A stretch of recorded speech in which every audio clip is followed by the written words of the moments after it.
Guys আজকে আমার chicken পিক্সের 3 নম্বর দিন। এই দেখুন চিকেন পিক্স আপলোড করতেছে।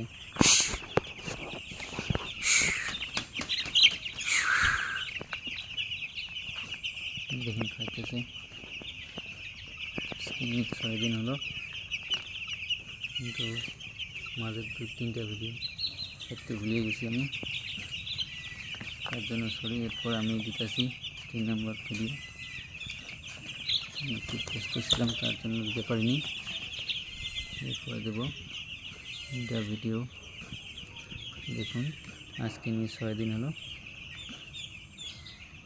একটু দেখুন, সবাই দেখে বলবেন কমেন্টে আমার বাচ্চাগুলো 6 দিনের জন্য ঠিকই আছে কিনা, ছোটো হয়েছে না বড় হয়েছে, আমাকে কমেন্টে জানিয়ে দেবেন।